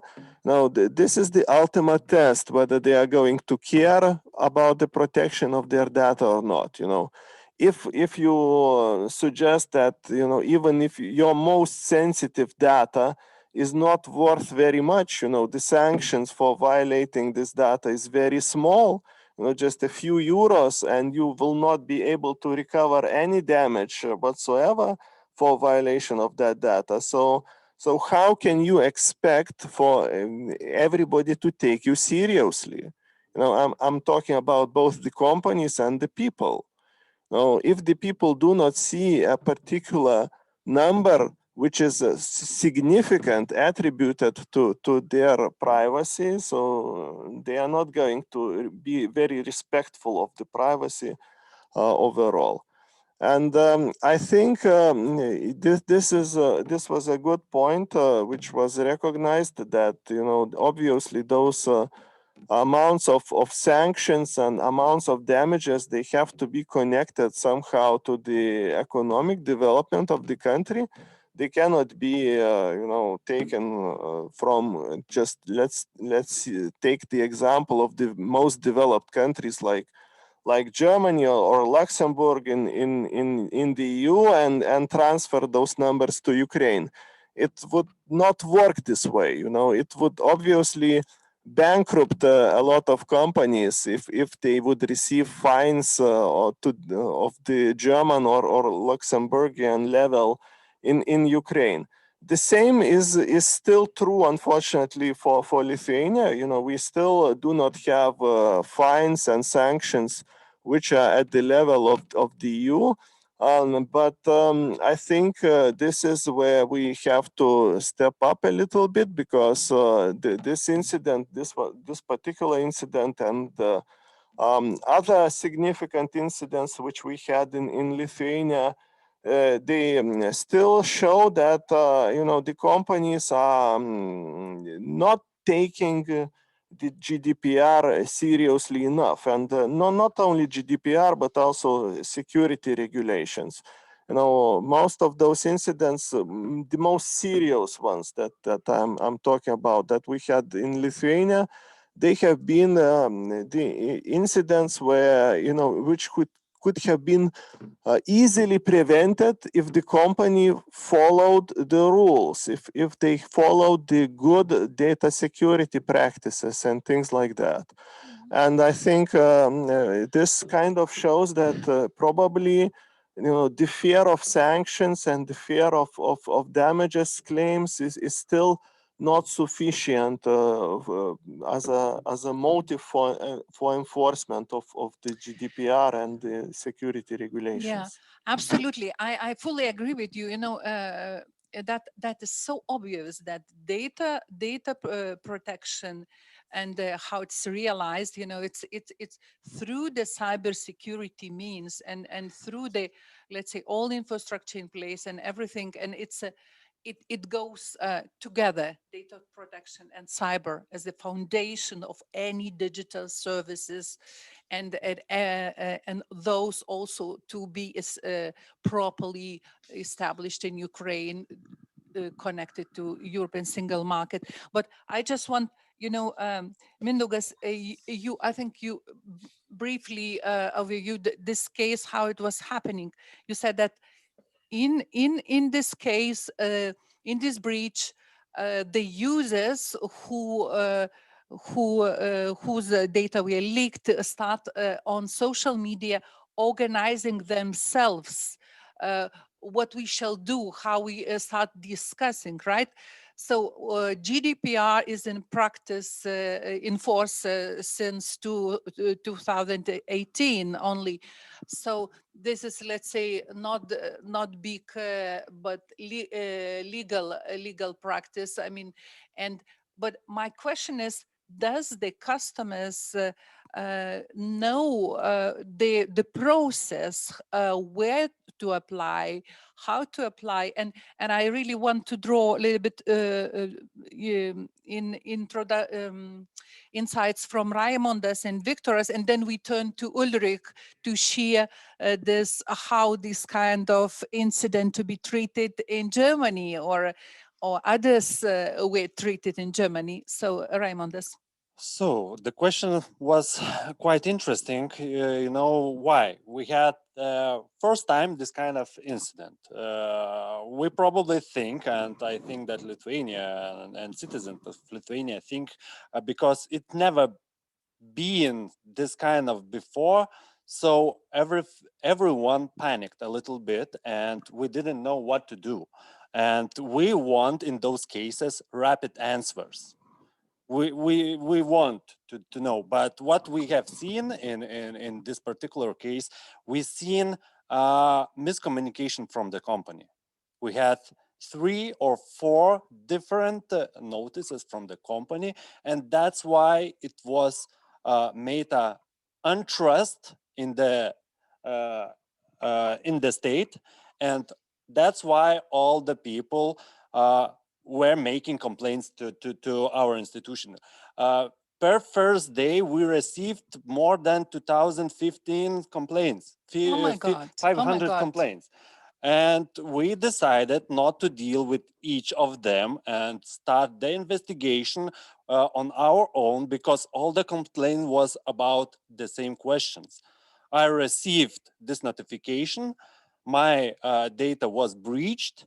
I asking you to take actions. So that was the main reasoning of the complaints. So when we go through those complaints, we saw that it's the best way to deal with that.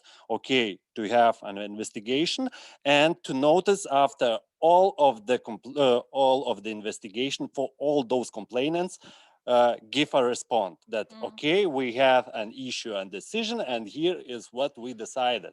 And we put it on the internet, and we also give them in the writing. So I think that was quite a challenge for us, because, per today to give answer for all the person. And also one different complaint was about the human rights. I want to delete my account at that company. What I haven't received an answer. And in this particular case, we have to look at the Gdpr, and for the answer from data controller, we have 1 month, and it could be prolonged. But as I said previous, we all want rapid answer, and the communication from the company, I would say, was not very good or poor, and that's why we had this kind of situation. And that will be a lesson probably for all others who will be in data breaches, because you have to give correct answer for those persons, for data subjects. Not everything what you know or you possibly know without proper investigation on your own, but after you have the answer to those questions, you don't have. Yeah. Just for our Ukrainian colleagues to understand, one of the key aspects which the company has miscommunicated from the very beginning was the password leak of the users. In the initial disclosure, the company did not mention that passports were actually leaked. And later on, within a few hours, everybody realized that passwords were actually leaked. So I think this is a major misstep, which is a good example of what not to do in case of a data leak, because password is obviously super sensitive data. A lot of people are using the same password in different systems, even though it's not a good practice, by any measure, but the people are still people, and this not communicating this kind of information is a very, very bad example. Okay, that was a really big challenge, to answer those requests from the people. But how you can do that? The data are stored somewhere in the media, in the hard disk, in the cloud, or somewhere. And without this digital forensic investigation, you can't answer these questions. And here it comes the Cybersecurity Center. So tell us, Victor, so how it was. Does it you been contacted by the users or by the institution to do that investigation, or does it decided by? So first of all, we received for help from the affected institution, and we proactively tried to support them. And of course, now probably even that company agrees that there was very huge miscommunication during the information leakage. And why? Because affected entity, it was difficult for them to understand how the information was leaked. We thought maybe it was some kind of attack, maybe it was insider job. And during investigation, it was found out that that information was just publicly available. Just knowing certain domain, you could access it. Why? Because of the human error, insider. It's difficult to say because it's still under investigation. But from our perspective, we have identified the vulnerability in the cloud service, and we've provided our support and help, ensuring that these cases would not take place in the future. Of course, in the first announcement, it was said that passwords were not leaked. Why? Because we were hashed. How? Poorly. Because sometimes we lack of regulation on these issues. For example, we talk about encryption, that some information was encrypted, but how? With what keys? With what algorithms? Where it must be kept? Sometimes it's uncertain. So that's why cybersecurity and data protection are very interdependent spheres. And I would like to go even furthermore, how to challenge these issues, or just with fines, punishing those entities, or trying to support and help them. And we have initiative in Lithuania together with Ministry of National Defense, and it's already covered in Network and Information Security Directive proposal. And I'm talking about responsible disclosure procedures, where regular people could try and find those vulnerabilities, and in a secure way, we could try to inform us or affected entities, and in order to remove those vulnerabilities. And of course, our law with these statements on the responsible disclosure still will be approved in the future. But this year we had more than couple of 20 maybe cases where regular people reported us those cases, because, for example, when we talk about some information leakage, for example, Facebook, regular people think that maybe Facebook was hacked and that the information was gathered, but in reality, there's so much information, personal data information, which could be scrapped with open source tools, and that information could be for malicious activities. For example, in those 4,000 incidents, for probably more than 1,000 was related to social engineering attacks.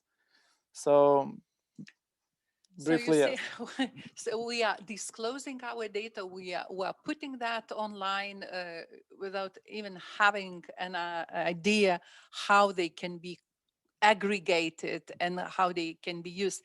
And I'd like to give a floor shortly to Ulrich.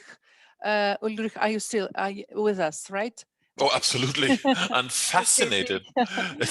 Yes, I really would like, to hear from you, because, I know that the German was the country who pushed, first of all, this GDPR, because even before GDPR, there were quite strict rules of data privacy in Germany. And I know the Germans, they are much more concerned about their privacy to give away. And some minutes for you, and then we will go to the last topic on the civil liability and penalties. Yeah. No, this GDPR very closely looks like the data protection laws that we had in place before the GDPR came up. That is no coincidence, of course. But I don't know about the general public being more aware of data privacy issues than in other countries. I mean, the laissez-faire approach of many people towards their own data provided the service they use is attractive enough is probably the same everywhere. There's no big difference. What is different is that I've been doing this in my head since you started talking about the CityB case here, calculating the possible fine that would come out of it if the German data protection authority had its say there. And there's things to be weighed on both sides. I mean, they probably did very well in informing their users about the breach, as you received an email there. They did very badly in disclosing false information at the beginning. That would lead to a more hefty fine than before. And I mean, in general, if I've understood the case correctly, what they did was blatantly stupid and should be punished just on the grounds of having this sort of data available for 2 years in the open. And the only, I mean, this probably interest in this wasn't big enough to hit earlier, because this was only stopped when it was discovered way after they put the backup database on of all things, Microsoft Azure. I mean, if you look for the biggest reach that you can get, that's probably where you want to put it. I just one thing in between. I agree with everything that Midaros Kishi said, except for one thing. I don't think that the fine and how badly it hits the company is a very good motivation for sticking to the rules. You need more than that, and data protection authorities here have emphasized not exactly going to the maximum of sanctions that they can imagine. They've taken to giving recommendations for best practices in many cases. I mean, what we're doing here, this is a Zoom session, is questionable in some of the German states, for example. If use of Zoom in public bodies would not be permitted in many cases, because this is not an environment that is entirely data protection friendly. And so this is the focus that would be given here. There's one aspect that needs to be considered. I've been hearing a lot about your staffing of the authorities there. We've had the experience, I don't know if you remember, a few weeks ago, we had the big the hafnium exchange exploit that hit worldwide, and particularly hard in Germany, where Microsoft Exchange servers were vulnerable to exploits on their web interface. That was the moment where our cybersecurity authority, the Federal Agency for Information Structure in Bonn, who had helped us in many cases before, and many other companies and public bodies, just threw up their arms and said, people, we're completely surpassed by the extent of this. We're now focusing on our core clientele, which is critical infrastructure, and we can't help you anymore. And that's in spite of the fact that they have 1,300 people working in the agency, and are probably one of the most potent players in the cybersecurity field. And they've given up on helping there. So what you need is awareness in the companies to do things right. This is something that is very important. And if you look at the reaction from the users of CDB, who've been thousands to complain about this, there is awareness. And this is something that you need to cater to as a company. You have to be aware that there's a very, very big focus on the user side on these issues. And the sooner you put this into practice in your own product design, and when cooking up software or services, the better. That's probably the message that's very important here.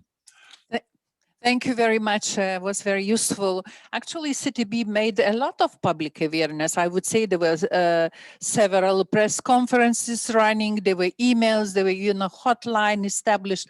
I should say that we should be honest, say that they really took the measures they can do to inform the people. But frankly speaking, my concern was a bit that at the beginning they were lost what information to disclose, what to leave for themselves, and that was, but me as a user, I really wanted to know which concrete data were leaked of mine, and I was not receiving this answer. So actually, I think that is the very big lesson for And all even of now, us. we still don't have this for all of us to rethink the process, to rethink our provisions, maybe the institutional collaboration and everything to be established. Mindaugas, you'd like a little bit to comment, and then we will I'm sorry, we are running out of time, but just comment on that, what you wanted. And the last on the fines, on the civil responsibility, and just a few minutes if you are okay, because the topic is really interesting and it's really would be valuable for Ukraine. I would imagine what happened that, let's say, politicians in Rada, their data would be leaked and disclosed for the whole world, So what do you guys start feeling then, So that is coming until when you are burned as a person, as a company, whatever. Mindaugas, please. No, first of all, thank you, Ulrich, for the good comments. And I don't think that there is a disagreement between ourselves. What I'm suggesting is that the sanctions and the liability, the civil liability, it has to be proportionate to the violation. And, it cannot be too low, because then it obviously, everybody would just ignore it altogether. If the company is earning much more money from mishandling the data or saving on security measures or proper security administrators and staff, then they are going to do this, because this sanction that they are going to receive is not significant enough for them to care about those things. But obviously, it's not the purpose of sanctions to put companies out of business or to punish them to the extent, to make an exemplary case or stuff like that. It has to be proportionate in each particular situation. In Lithuania, unfortunately, we still do not have a very clear, court case law where we would be allowed to present civil damages claims for data protection violations. In Germany, you already have, just over the last year, based on my knowledge, there's more than 20 cases like that where people were actually awarded damages for various violations of the data protection laws, and not the government, not the agencies, but the people themselves. Yes, Mindaugas, that was the question, particularly addressed. Does complainer receive any portion of fine? So do you think that it would be good to establish that this provision? No, I don't what? think it would What be do you good think? because, these are two different things from the perspective of the legal system. The civil damages which are awarded to the people and the administrative fine which is imposed for the violation of the law. So these are two different things. And it wouldn't be a good idea to combine them into one for various reasons. But what we are suggesting that this has to go hand in hand, and obviously with all the education effort, with all the consultation effort, which has been going on. And I think this CTB case in particular, it kind of highlights the good effort which was done by our institutions over the last 3 years of when the Gdpr was in force. Because the people are clearly much more aware of their data protection rights and are much more concerned about their data protection and what is happening with their data. And obviously, like Raimund has emphasized, we as people, we just want answers in the first place. And it's not a good situation when, my data was leaked, and I still, up to this moment, I still do not know, what was the exact scope of the data which was leaked by this company in this particular situation. Yeah, and okay, so the fines go, of course, to the state budget, but what are the expectations and possibility of those whose data were leaked? That can they have the chance to receive the damages covered by the civil responsibility? I mean, what is your predictions? I would answer this question in this way. I would say that, there are a lot of good examples in the EU of how companies proactively respond to incidents like that. I think we all agree that incidents like that happen, human errors happen, crimes happen. This is just unavoidable. The question is whether the company is kind of forthcoming about it and whether it is proactive about it. So let me give you an example of British Airways, which also lost some, basically customer CRM data a couple of years ago. So they have been very forthcoming about it from the outset. They admitted liability and they actually proactively offered customers to compensate for the direct damage. So, for example, if they leaked your credit card data or state ID data, they would offer, an insurance for your identity theft or to compensate the expenses of you exchanging your state ID. Simple as that. And I think for most people, probably even for majority of people, this will be, sufficient, and the people will be happy to accept it. But in this particular situation, unfortunately, we didn't have a company which was very forthcoming. Yeah. Raymond, as the biggest penalties which were paid for the data breach.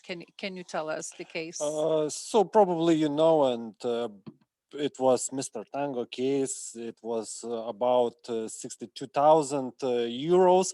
But what I can say, we still are in the courts, and the court of 3 justices didn't give us an answer.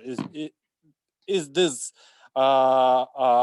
not too big amount of the fine, and now it's pending on the 5 judges court to give a decision. So there is issues because in Lithuania it was not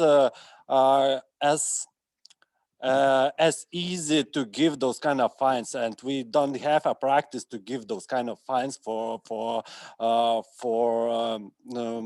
public, not public, private bodies, and we're making some kind of practice. And as I would like to mention one of the cases when we decided after data protection not breach, but after received complaint, when we decided to impose a fine of 3,000 euro is not a big issue in Lithuania, but the company had the money for legal services to pay more than 12,000, and the court reduces the fine to 200 euros for the infringement of general data protection issue.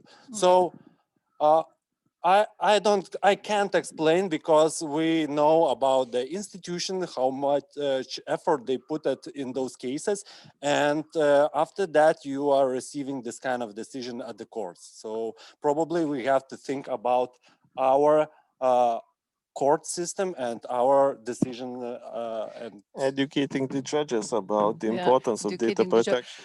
Okay, guys, that is so super important and very exciting to discuss. We can probably sit here for hours, but we need really to wrap up and just per one sentence as a message for our great Ukrainian colleagues. What the lessons, what they should take from us, or what we wish them to do, starting from Viktoras, please. Very briefly, support, not punish. I would say it should be best recommendation because it's everything about protection, not about punishment. Thank you. Raimondas? I would say that we have to raise awareness, and that's probably the best medicine because we know that from our experience, data breaches occurs most of the cases from the side of human factor.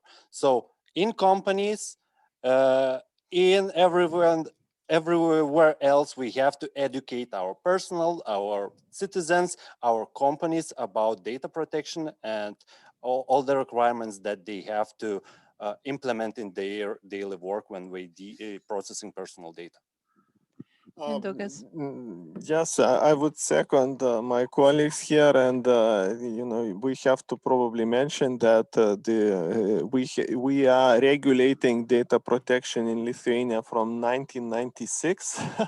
So it is 19 years we have been supporting basically all the businesses and educating the public, and it's a long process as you can realize. So don't expect miracles, but on the other hand, if you want to create a digital economy which would be competitive on the international level, this is an utmost priority that you start as soon as possible and you take it seriously. And Ulrich, please.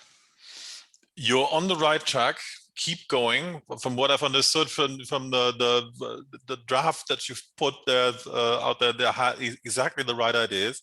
I even like the fines that you've designed there. I mean, this is not that little as you might think. The 4.5 million euros, I believe, as a maximum level is quite okay. And 8% of turnover is actually more than the GDPR requires. So this is not bad at all. And just remember, this is a growth sector. Data protection and information security are something that we'll see being very prosperous over the next few years. And I'd invite everybody to join us in doing our utmost to keep the level as high as possible. Thank you. Look, data economy value raised from 2020 from 440 billion euros is gonna be doubled in 5 years. And I think it gives a good idea for us that it's a really lot to do. And our privacy is a commodity, you know, in proper hands. So we really wish, how to say, good discussions for Ukrainian colleagues. We are always, as Lithuania and the Baltics, happy to share with you the practices. And I'm really grateful for Lithuanian government and the library of Martynas Mažvydas, who provide for us these great facilities, and especially for our technical guys who were so patient to help us and supervise us. Thank you very much. I believe that it's just the first, but not the last telebridge we established with Ukraine. And we would be very happy to support you in all these developments of digital economy and digital society in Ukraine towards a European single digital market. Thank you. Дякую. Дякую, Вілма, тобі особисто. Ще раз дякую за організацію цієї зустрічі і за те, що в такий короткий період часу зібрала колег на такий цікавий захід. І сподіваюся, що це не останній дійсно раз. І я думаю, що ми ще побачимося. І я вірю в те, що з такими прекрасними литовськими нашими друзями, партнерами в ЄС і німецькими ми вийдемо на належний рівень захисту персональних даних якнайшвидше, як зможемо. І сподіваюся, що ми дійсно будемо, ну, чесно кажучи, перестанемо бути цифровим офшором і станемо тією країною, яка з повагою відноситься до даних власних громадян. Я вам дуже вдячна за допомогу, підтримку. Вікторії особисто дякую за організацію і перекладу, і допомоги, і сподіваюся, що теж ми будемо і далі так плідно співпрацювати, і все ж таки вийдемо на, вже не на проєкт, а на закон, який стане законом, і ми будемо далі тільки просити про консультації щодо його і якихось імплементаційних там моментів. Дякую вам. Thank you, Lilia, very much. Thank you, Veronica, and the Council of Europe in Ukraine. That was a really great job you did. And I hope we will continue in other topics. And especially thank you for our great audience. I see that the questions were coming. I'm sorry we are not able to reflect all of those, but I believe we will have more chances in front. And thank you for all Oksana and others who gave us these questions. Thank you until the next meetings. Bye-bye. Thank you. Goodbye. До побачення. Goodbye.